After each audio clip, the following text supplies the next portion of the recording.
Well, thank you very much. Those are excellent opening statements. Mr. Colby, I think you commented a little bit about this without identifying anybody out there doing it, but I remember, I think it was in March, the RAND Corporation did, I thought, a very effective article that woke up a lot of people. Saying that if Russia should take on NATO, including our contribution to NATO, we'd probably lose. That's the type of thing that people need to be talking about. I know it's a little bit controversial. I had this discussion with our with some of the uniformed people who say that we shouldn't be talking so much about the capabilities of our opponents. On the other hand, you've got to do that if you're going to end up getting the resources necessary for us to combat that. So that's a little bit of a problem that we have. Let's start with you, Mr. Colby, with the, first of all, I think you're probably aware that we've kind of adopted this as our blueprint, which you had a lot to do with, and we appreciate the good work that you did there.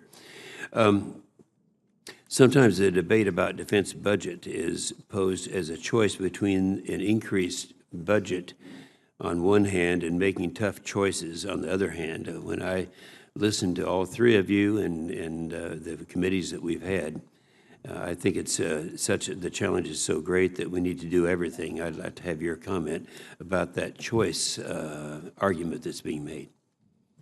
Well, yes, sir, Mr. Chairman, I agree with you. I think we're going to have to maintain and increase as necessary spending just to stay competitive. I mean, if you look at the scale and scope of the Chinese military buildup over the last 20, 25 years, it's slowed a little bit, but it's basically almost a 10% year-on-year increase. Meanwhile, our allies have lagged, which some of them are starting to improve. But no, I think we're going to have to make hard choices and maintain very robust spending just to keep up. Well, I agree with that. I am concerned that our message isn't getting across. Mr. Ratner, you talked about the South China Sea. We were in the South China Sea watching. That's in the initial stages of the building of the islands by China. And our allies over in that part of the world are very much aware of what China is doing there, and they've won the argument, in my opinion. I mean, if you look and analyze what they're doing with the islands, it's like you're preparing for World War III. And when you're talking to our allies over there, you wonder whose side they're going to be on. So they see that. I think it's working in that part of the world and other parts of the world. They're now involved in places in Africa that they never even thought about before. So I don't think we're making a lot of headway at that thing. What I'd like to do is, in terms of educating the American people, I'd like to get from all three of you, first of all, do you agree with our discussion here that it's necessary, that there needs to be a wake-up call as to the talent that's out there from our adversaries?